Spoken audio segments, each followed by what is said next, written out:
Hi. Guess we'll start this. How about this? We'll do an intuition test to start. I'll let you look at me and I'll stand still and you can pause it and look at me and see what you see. See if you can tell what I'm about. Use your intuition and see if you can tell what I'm about. I'll stand still and you can pause it, and once you know exactly what I'm about, then come back here. Okay, now you know exactly what I'm all about. I've kind of figured out something. I saw some things on YouTube that kind of explains it. So apparently I'm not the only person this happens to.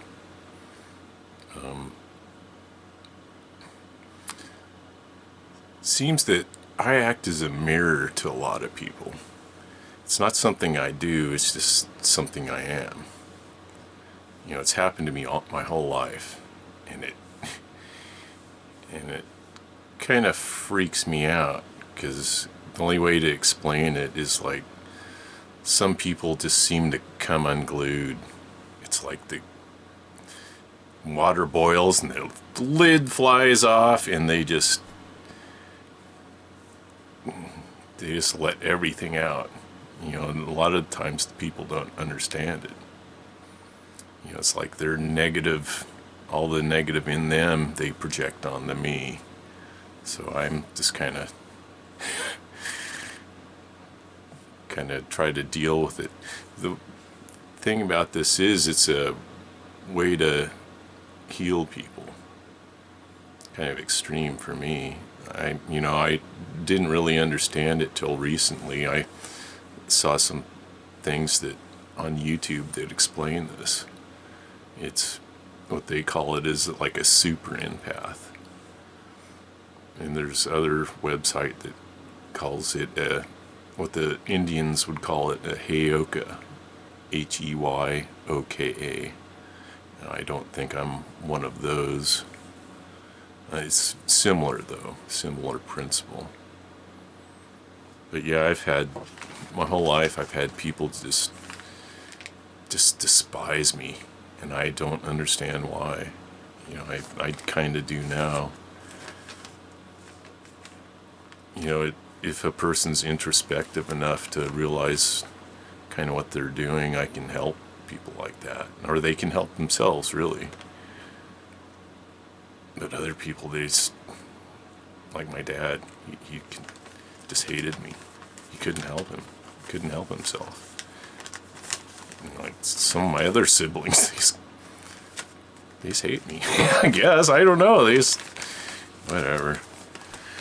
But yeah, it has been kind of, but I understand it now, so I can kind of deal with it best I can and just try to get away.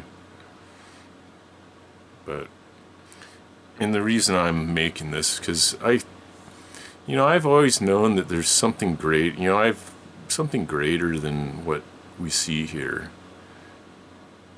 on Earth. We go about our lives, but there's something much more great, more expansive, and people really don't realize it. I just see people kind of going through life, making the same mistakes that everyone makes for over and over. I mean, for years, centuries, centuries. Same mistakes over and over. So I don't know. I wanted to say some kind of, the only way I could think to do this is just explain what I've been through. I wanted to write a book or something, but man, it's too late for that. I should have been practicing for 20 years or something. But so this is the only way I can get it out there.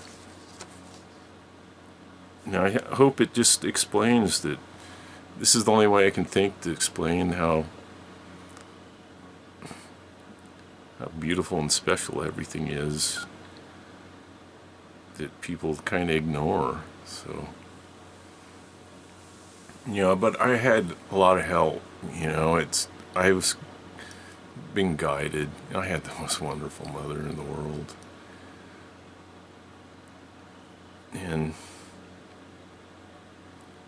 you know, I was guided from above. Pure and simple. You know, started talking about one or two, and I started getting memories. And whenever I kind of get upset, I really had no one to talk to. I could talk to Mom, but that was it. If she wasn't there, then, you know, what do I do? And, you know, one of the first times I remember, I was out in the backyard at our house in the Dalles. And I remember I was mad because usually, see, Mom, my older brother, the stepkids were already gone. Well, mostly. They were all at school, though. See, I got to hang out with Mom because all the other kids were in school. They were all older than me. And one day, there's one of her friends came over, and I was probably jealous. It's like, you know, she's interrupting my mom time, you know, who's she? So I went out in the backyard and I was kind of stomping around. And my guardian said, "Oh, are you mad at your friend?" I go, "Well, yeah." She goes, "Well, why are you mad at her?" And I couldn't think of a reason. You know, I didn't understand jealousy, I guess. I was probably jealous. Interrupting my mom time. So anyway, I go, she was a little overweight, so I said, "She's fat."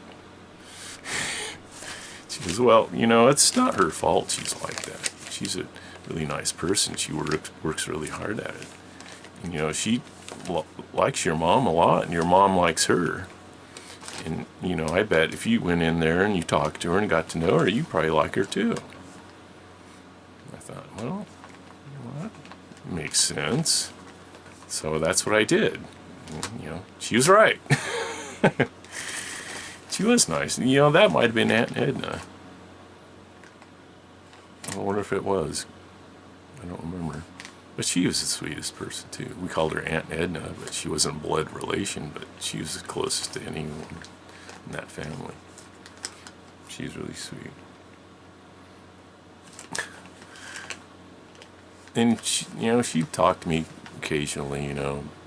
There's one time I was asleep in bed, and my sister came rushing in the room. She woke me up, and what's going on? She goes, "You're scared. He's scared. Sean's scared. Sean's scared." I go, "What? What are you talking about?" She goes, "Come on, come on." She like pulls me out, and there's a lightning storm. We were in the Dalles, and where our house was, we could see across the river to the other side of the hill. And there's lightning going on. And she's going, "Sean's scared, Sean's scared, look, he's scared, Sean's scared." And it's like, I'm not. I go, "She woke me up." She goes, "I'm not scared." And people are, you know, no one's pay attention. I go, "Listen, I'm not scared. I mean, I was sleeping." You know, what's going on? And I just finally said, "Well, she didn't wake me up. I'm not scared." And my guardian said, "Well, I know." So, thanks. Like somebody, no. Anyway. Oh, and got pushed through the window. Well, there's a lot of stuff that is right around Christmas. I just turned 2.5. A lot of stuff happened there. It kind of shaped things for me. The older kids were saying, I had three step brothers and sisters. One step brother, the oldest step brother, he split when I was a baby. So I never really knew him. But my stepbrother Dan, my stepsister, and my true blood brother and me, they're all older. And they said, "Well, Santa Claus is coming over. Santa Claus is coming here." I mean, we don't have a chimney, but okay, I'll go along with this. I was a little skeptical. And you're gonna knock on the door? That's Santa Claus. You know what? Santa Claus is coming through the door? As soon as he stepped through the door, I knew it was the guy from next door in a Santa suit. It's like, holy cow, what's this? I'm looking at everyone, the other kids are going, hey, Santa, Santa, and I'm looking at Mom and Dad, and I look at my dad, and he's standing there with a grin on his face. And Mom, I looked at Mom, and she just turned her back. I mean, she knew it was a lie, and she knew I knew it was a lie, and she didn't want to participate. You know, her turning her back let me know she knew, at least. But anyway, the kids were going on and on about it, and it was my turn to go up to him, and I didn't want to get near him. I didn't want to touch him. I didn't want him touching me either. So anyway, they kind of pushed me toward him. Don't be scared. Don't be scared. I kind of have a picture where he's like touching my hand. Actually, I should probably show those. I'll show those afterwards in an addendum. But yeah, it was the next day. It might have been, I might have held my breath that year. It might have been the next year that something similar happened. But we were at the breakfast table the next day, and someone was saying, ha ha, Sean was scared of Santa, ha ha. I went, that wasn't Santa. That was a guy next door in a Santa suit. And all the conversation stopped, and all look at me. It's like, well, wake up. But anyway, yeah, when I got pushed through the window when I was 2.5, yeah, the Santa, so I decided right then and there, okay, I'm gonna have to start making my mind up about a lot of stuff here. You know, I don't know if I can really trust the judgment of some of the people in charge here. I can trust Mom, but anyway. But yeah, my guardian helped me when I got pushed through. Well, I got pushed through the window, right? Well, the thing is, I remember I wanted a world globe for Christmas. That's all I wanted, a world globe. And it was really expensive, so I could only get one present, so that's fine. I wanted that globe. And so we got that, and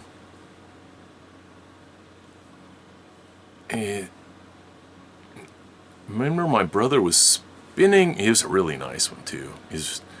And it had contours on it, so you could feel the mountains and stuff. It's really nice. But my brother's spinning it around really fast, and he's like hitting it with an orange Hot Wheel track.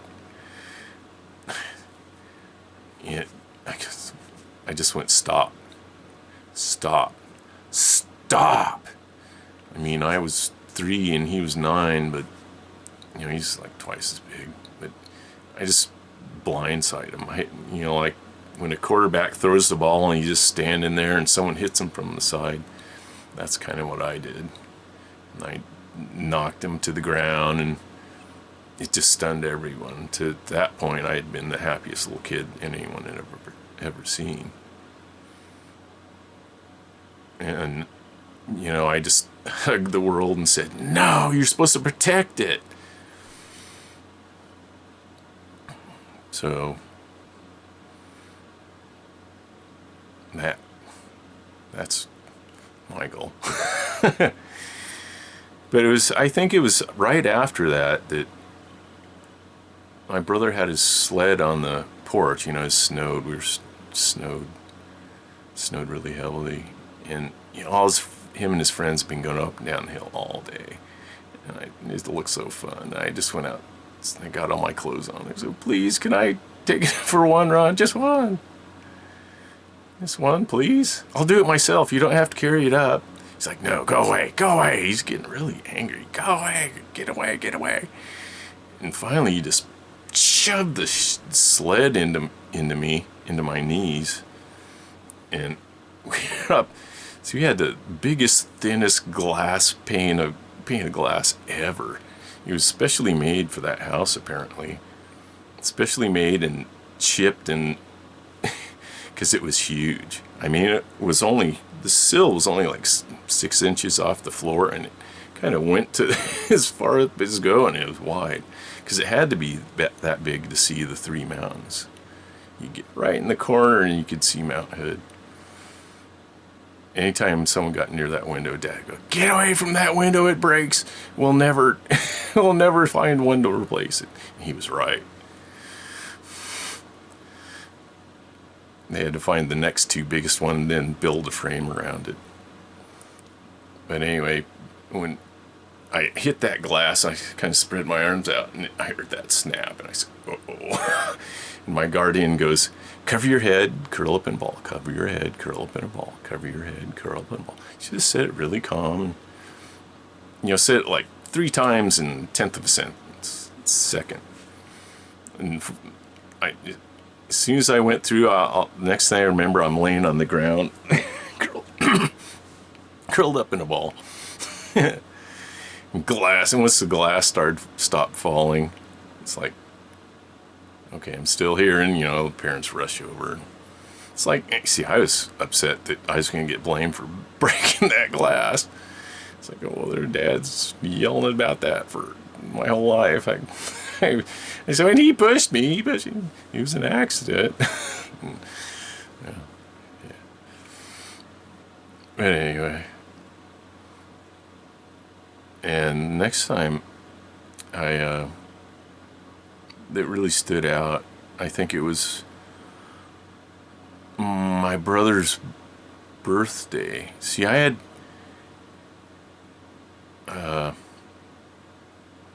had my birthday before his, like a month before his, and his birthday came up, and I thought, birthday? Oh, cool.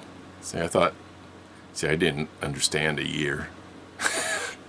I thought, birthdays, these things are great. We should have these things all the time, I didn't.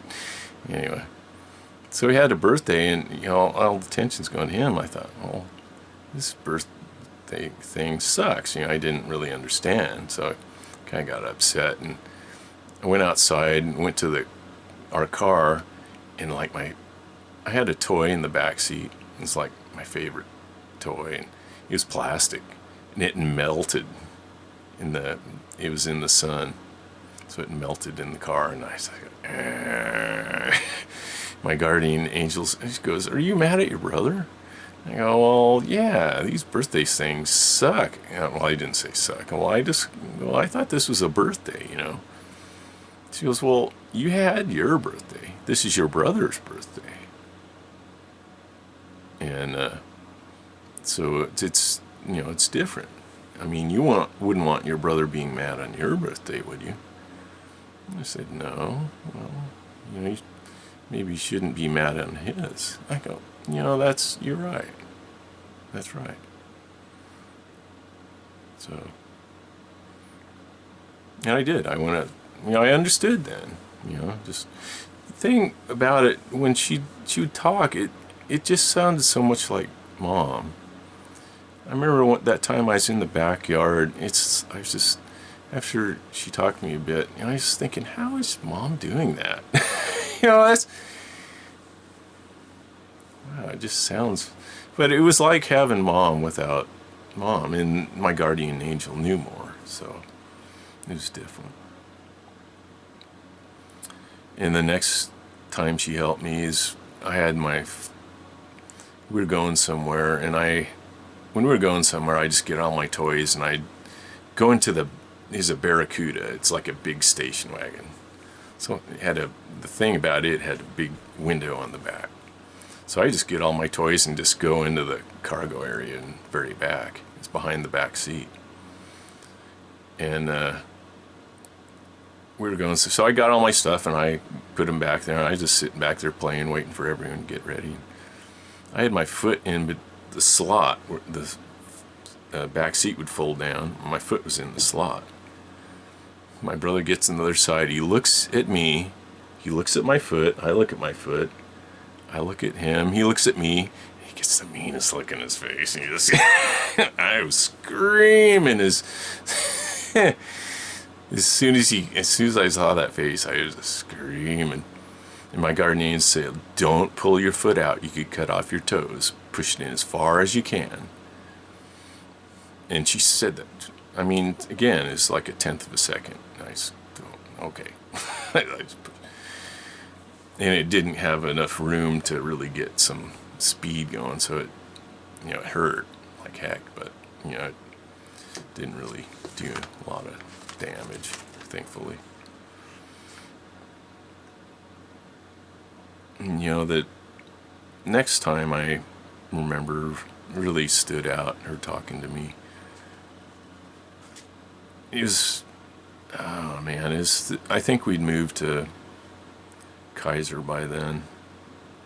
We were in Kaiser, and I was watching TV, and it's like peace talks about the Vietnam War, and I was just disgusted. I was there the day my stepbrother went to Vietnam. I remember it. I remember I hanging on to his leg, and no, you can't go, you can't go. I kind of noticed tears in his and my mom's eyes, so I just said, okay. I thought, well, I better back off. And I said, hey, you know what? Just hurry up and get back. Just get back as soon as you can. All right, and I gave him a hug, and it was my mom's bowling day, and I said, well, can we just stay home? He's like, no, we have to go. Guess he had to go. I couldn't prolong it. So he left. Well, I remember when he came back too. He drove up in front of the house. Him and his buddy Lee, they both went to Vietnam together. And they both came home together.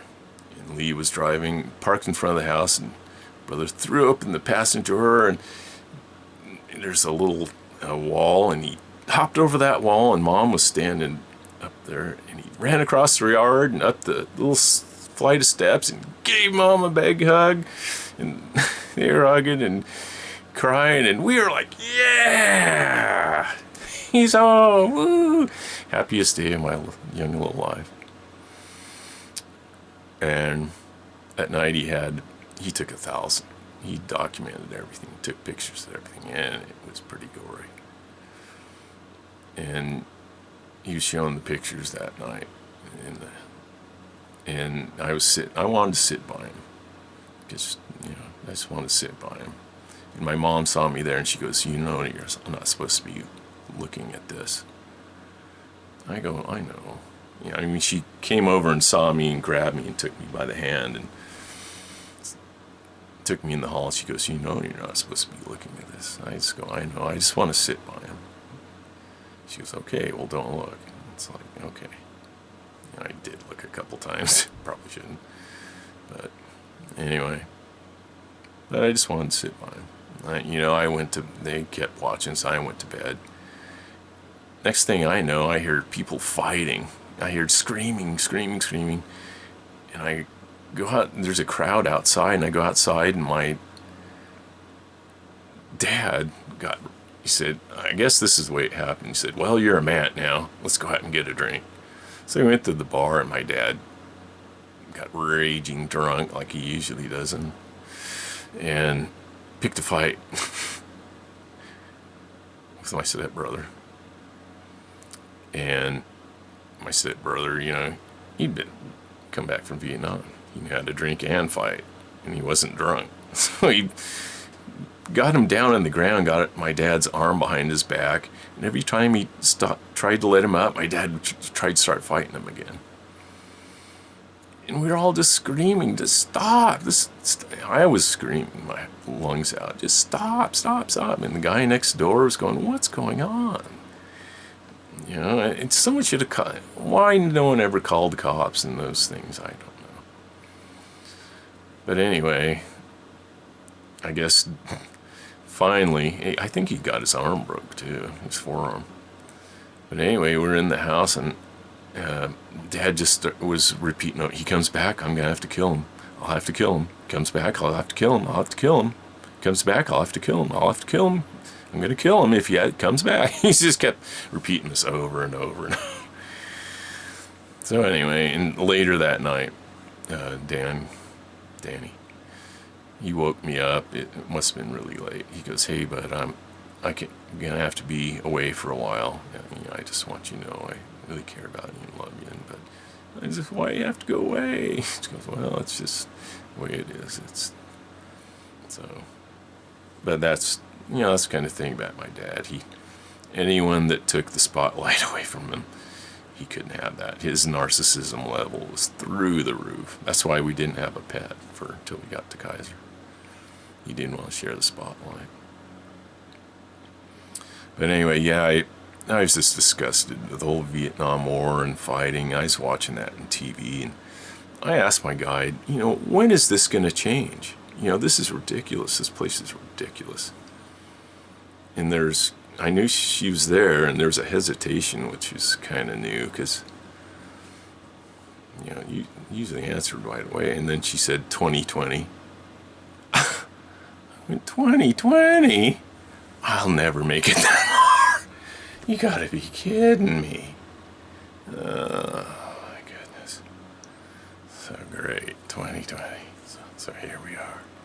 I told several people. I don't know if people took me serious or not, but I don't know. Whatever. And there's another time she helped me. I was always I went to Catholic church. See, I wanted to be a priest.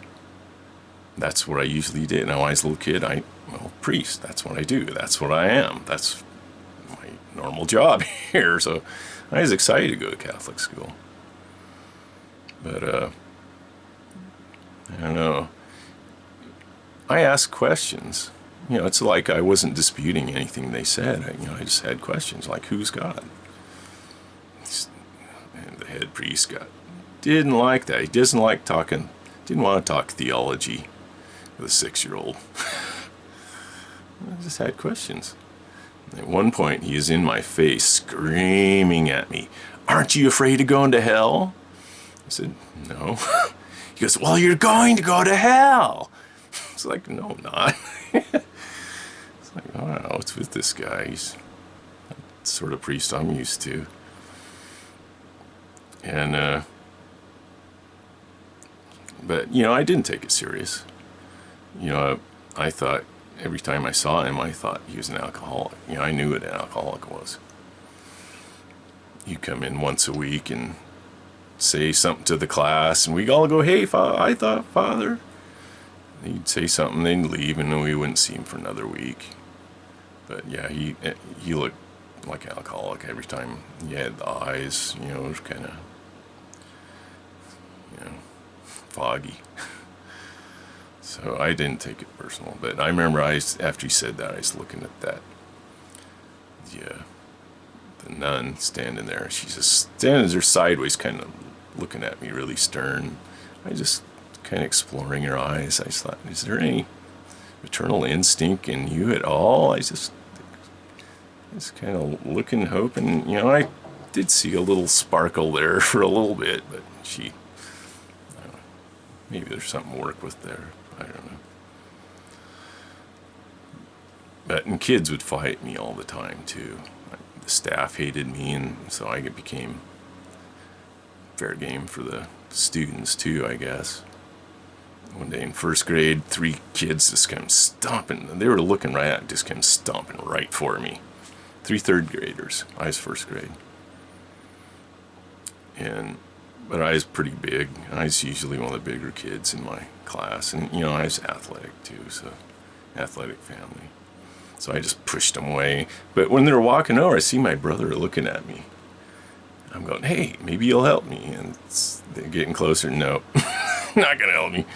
I just kind of pushed them away. And at night when we get home, my brother goes, "Sean was fighting today." And my mom goes, "You were fighting today? Why are you fighting?"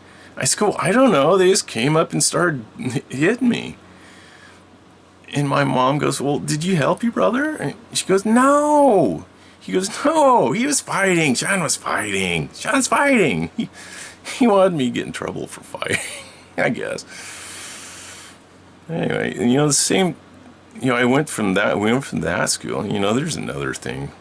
Kids picking on me in the bathroom. I screaming out of there, and they actually called my parents because, you know, like 5 kids were like screwing with me. They're pretending to write stuff on my back. I was trying to whiz, you know. We only had 2 of those uniforms, and they're expensive, and so it freaked me out. And then it was like 3 kids at first, and then 5, and then a whole bunch of kids were there, and I saw a gap between them, and I just went running out, and I screaming, ah! So parent just got involved in that. But we left that school. That was St. Joe's in Salem. We moved to another Catholic school that's closer to home. In 2nd grade, it was the same thing, you know. But the thing is, they thought I was dyslexic too. It's something I didn't understand. No one could diagnose it back then. No one knew what it really was. It wasn't until recently that, and you know, I knew I wasn't stupid. You know, I knew I was fairly smart, but I just couldn't understand why I was having such a problem reading. But I figured it out. I mean, I had to grind it out. I just really had to work at it. But, you know, I figured it out. But, you know, it's one of those fights I had to do by myself because no one really understood. But in 2nd grade, something similar happened to the 1st grade. 2nd grade class was waiting for the other class to get out of church for their service to be done. So we're all the 2nd grade class were just standing there. These couple of kids came up. One pushed me, and the other was standing by, and they started saying nasty stuff. And a kid from behind grabbed me in a bear hug. So, uh-oh. But we were like 5 feet from the church property. There's like a parking lot and then a step into the church property. And so I knew it was there, so I just started backing up real fast. It's like, you know, 6 feet away. So I backed up real fast, and as soon as we hit church property, he just went down like a tree. Bam! And I landed right on top of it. And I popped up, and this kid that grabbed me, he goes, "You did that on purpose! You did that on purpose!" It's like, yeah, I did. You grabbed me on purpose, too. And I went up to the kid that was pushing me. I went, "Well, is that your big plan? You want to keep going? Are we done here? Do you want to keep going?" He's just standing there looking all pissed off at me. I just thought I'd say an insult. Back then, the TV show was Happy Days. It's about kids in the 50s, teenagers in the 50s. And when they're put down, so it's like, sit on it. Oh, sit on it. So I just told him that. Well, sit on it. Turned my back and walked away. I thought, man, you better not hit me in the back of the head, because I'm not going to let that go. But he didn't. And anyway, see, it was right after that, you know, I just kind of went off and stood by myself, and I just, what is going on? You know, I asked my guide, you know, if I'm supposed to help people, you know, why am I always having to fight? And the answer I got is, well, you know, we're sorry, you know, it's just part of the job. It's just the way this is, you know. So I said, okay, well, that's the way it is. Another time, it was in 2nd grade still. You know, it's like that a lot. And I had a dream, and it's so real. I thought it was real. It's so real. It's like me, there's a building that we couldn't go to, the first school, St. Joseph. It was condemned. It was later demolished. But I always wanted to go in there. It looked interesting. And for some reason, we were going in there. Me and a bunch of other kids were going in. So I thought, oh, this is cool. So we walked up some stairs, and we were kind of sitting in a tower or something. Me and this teacher. Now, I didn't recognize her. She was young and pretty. And we sat down at a table, and, you know, we're just sitting there. And she goes, "Well, how do you like the school?" And I don't like it very well. And she goes, "Really? Well, why?" "Well, I don't think they like me." "So why don't they like you?" I go, "Well, I think it's because they're Catholic." And she goes, "Well, I'm not Catholic." I said, Really? Huh, that's interesting. Well, I thought, well, it's kind of interesting. Catholic school teacher of the Catholic school isn't Catholic, but I kind of knew something was up, I guess. I said, I didn't know I had a choice. So I thought, all right, that's interesting. And she goes, well, you know, if you tell your mother what you told me, you could probably go to another school. Okay, I'll do that. And, you know, I did. And I did. I went to public school. You know, all my friends in the neighborhood went to public school. So that was the place for me. So and, you know, it was better. You know, I wasn't singled out as much. You know, there, you know, when I got to public school, I always gravitated to whoever the most kind of sheltered, broken kid was, because that was me, really. So, anyway,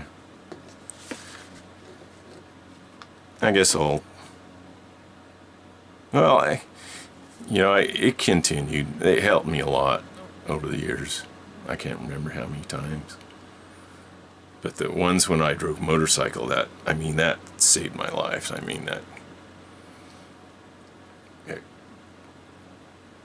Well, I had left home right after, a month after graduation. A couple of weeks before my 18th birthday. I was in my room, and I had the bed pushed up against the window. It was like 3:30 in the morning. Bed pushed up, and I was smoking marijuana out the window. And the door flies open, the light goes on, and my dad's standing there. He sees what I'm doing. I had my back turned to him. I'm facing out the window. He sees what I'm doing, and he pounces on the bed like a cat, and he hits me with a right and then a left, right in the head. I got my back turned to him. It's right and then left. And the left one knocked me off the bed and threw the pipe in there.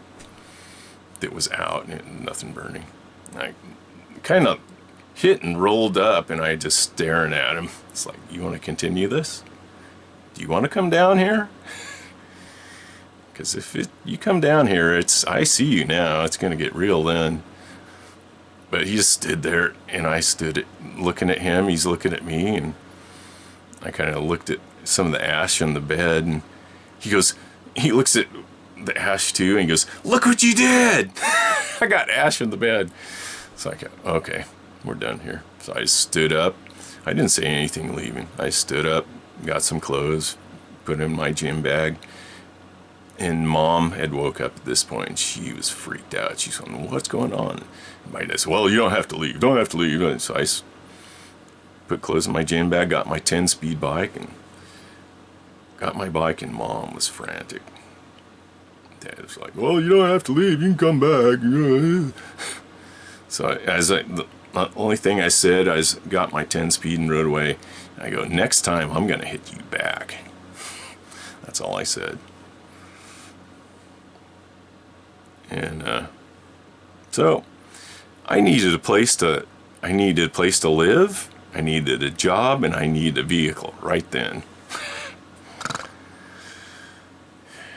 Place to live was one of my brother's old friends, Steve Massey.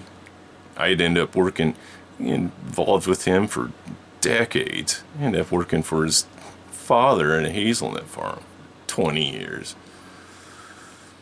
I got a motorcycle to drive on because I wanted something that with a warranty. I couldn't afford crappy cars for $1,000. It kept breaking down. So I got a motorcycle. You could get a fairly good motorcycle for $1,000 back then. There weren't status symbols like they are now.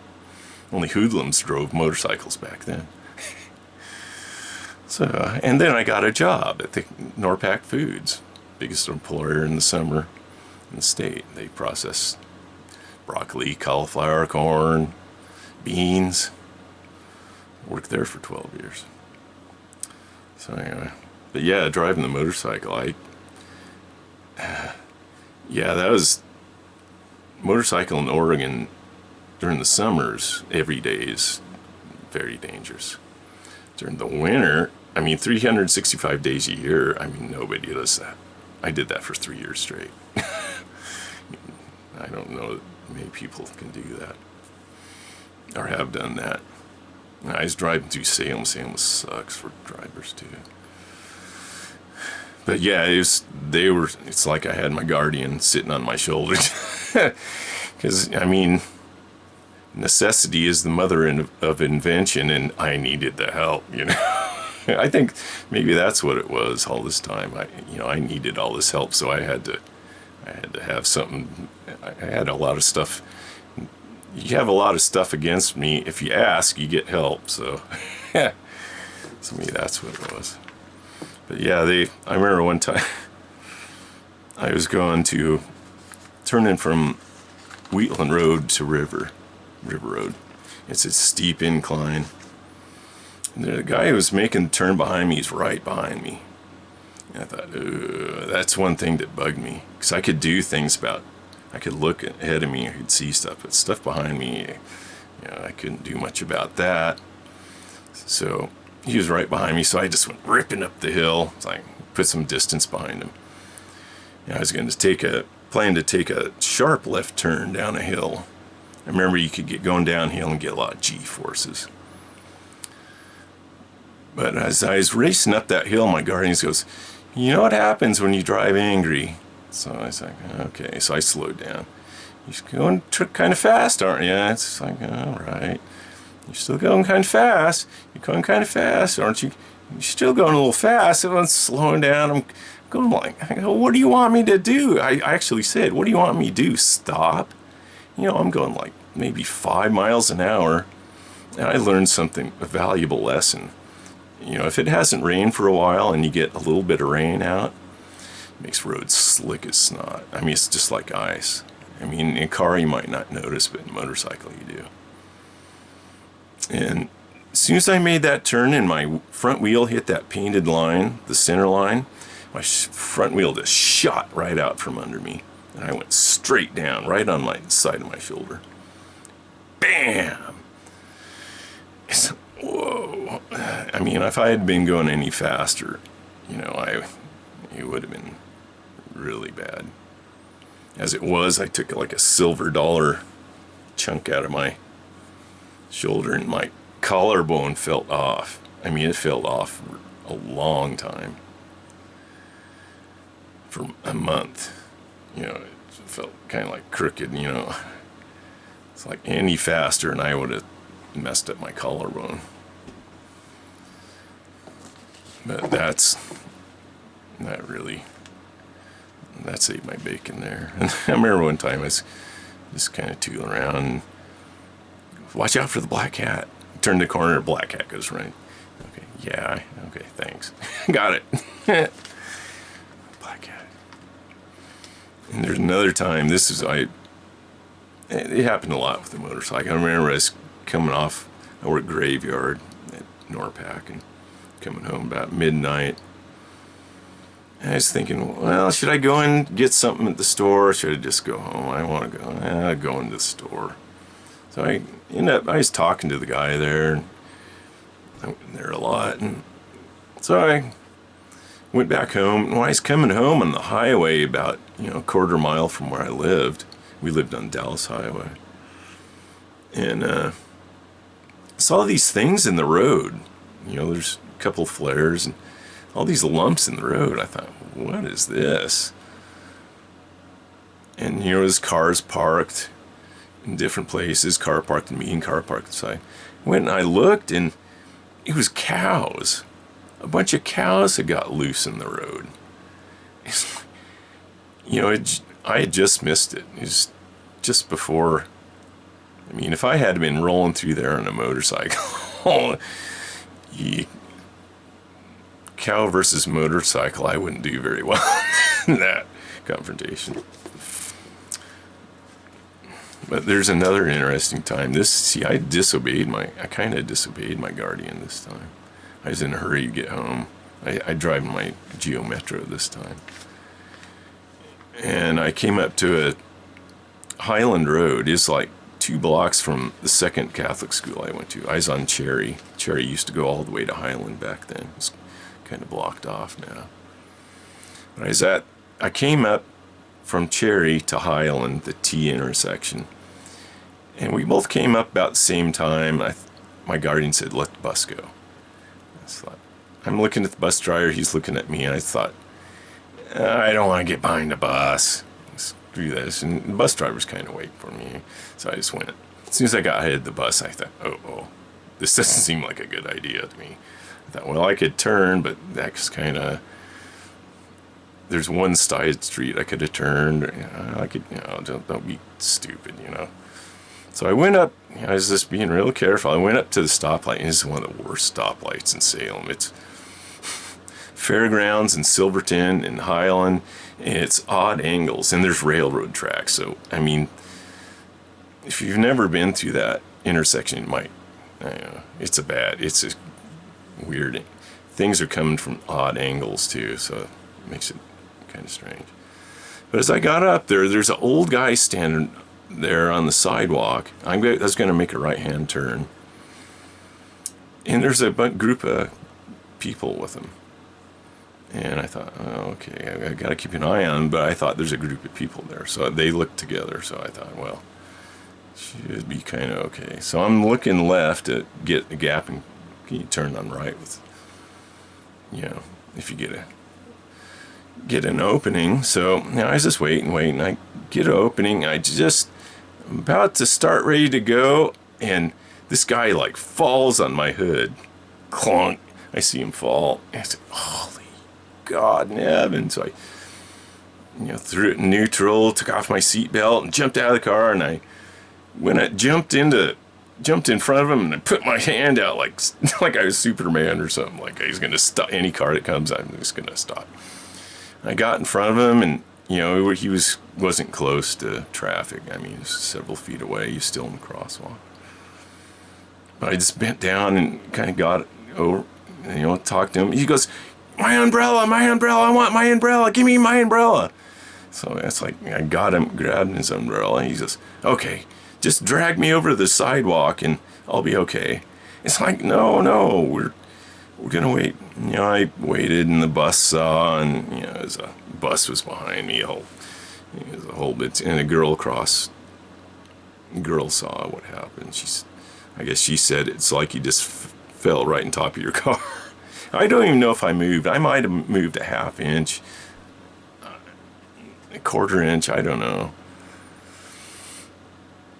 But anyway, after I was just, first accident I've been in, so I was just emotionally distraught. And I was near a 7-Eleven. I was in the parking lot, and the officer came up to me, and he could tell what I was going through. He says, hey, it happens. That's why you got insurance, He's really cool. He's really nice. He goes, I should, that guy you hit, you've got the same, he's kind of looking at me, he's kind of got this kind of weird grin thing. That guy you hit, you have the same last name as him. I went, what? He goes, yeah, I go, that's impossible. He goes, no, you have the same last name. I mean, it was spelled different, K-N-O-W, but it's the same place, same people, same name. I go, that's impossible. He goes, no, it's, here, look. He was right. I mean, I was related to him somewhere along the line. I went to the hospital. I felt really bad. I went to the hospital, and when he's in there, and he was hurt. He had problems with his leg, I guess. I mean, he's so old. I mean, he was like 92 or 3 or 4 or something like that. He was in his 90s. And I was talking to you. You gonna give me $1,000, 100,000, 100 million? You gonna give me 10 million, 10,000, 10,100, 10,000? I was talking. Oh, okay, I guess. I looked at the doctor, and he goes, I think he'll be okay. I think his mind's broken more than anything else. So I just kind of held his hand, and You know, just said, you know, you'll be okay. You know, I'm sorry. You know, but I don't know. But it's like I disobeyed my guardian and ran into one of my relatives. Sorry, I don't do that anymore. I listen to them. Anyway, I don't know what I'm doing here. I just think that people should know that we all have guides and guardians. You know, if people have to ask for your guides and guardians, a higher self. Ask for the Archangel. Ask Archangel Michael. You know, Gabriel, can you help me, please? And they'll, you know, they need to be asked. They won't do anything till you ask. I think everyone, you know, go out in the backyard and yell it as loud as you can so you know they hear you. But you have to ask. You know, ask your guides and guardians, your ancestor. You know, it's my mom that helped me. I had an awakening right before Christmas, 2019. You know, the lights in my house were flickering like crazy. And I could, you know, she curled my, you know, I'll tell you about this some other time, but I could, it's like someone was touching my hair, so. I knew it was my mom. And you know, I had a point where everything became so real. I was down on my knees in my living room crying with tears of joy. So it was my mom. You know, it was like an awakening. I've always been awake, I knew. But, you know, I just hope everyone should know this. I mean, we're not alone. I mean, fear is what keeps us trapped a lot of times. I mean, my mom said something 3 days before she died. She said, and it really worried me. You know, she knew relatives were coming over, and she took care of food. That was her thing. Dad didn't do food. He didn't want to be bothered. And there's nothing in the house because, you know, she'd been sick. She couldn't get food. She goes, Sean, could you take me to the store? I'm like, of course, Mom. You know, the way she asked it, I just broke my heart. Of course, Mom. So, and she used to so down. I'd never seen her like this. And, you know, I was trying to cheer her up, and we got to the store, and she goes, you don't mind driving an old lady around? Mom, what are you talking about? Walking in with the prettiest girl ever? I mean, all the other girls are going to be jealous and try to take me away from you. She goes, oh, you're so nice. It just bothered me. She was so down. And when we were coming home, right before we got home, she goes, I'm convinced this is hell. I go, Mom, don't say that. She goes, no, I'm sure of it. I mean, this is hell. And, Mom, you know. But, you know, I just kind of thought about it, and, you know, I think she's kind of right in a way. I really don't think there's a hell. I think this right here, this world right now, this is as close to hell as we get. You know, people, I think, well, I've heard after you go, you see what you've done through other people's eyes. You know, some of the pain that people cause other people, they've caused other people, they can't deal with the guilt, and sometimes they may get trapped, or I don't know.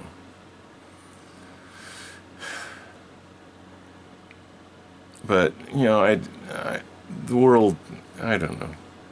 I'll continue on. I should probably stop for now.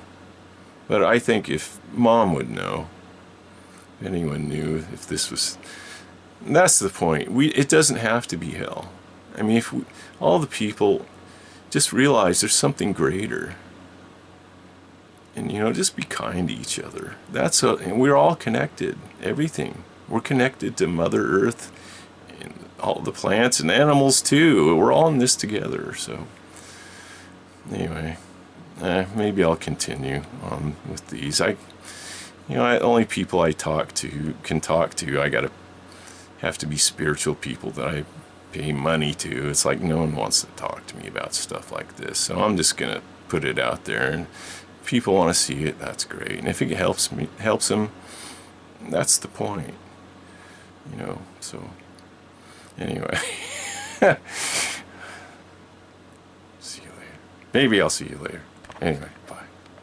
Love you. Blessings. So, blessings to you all.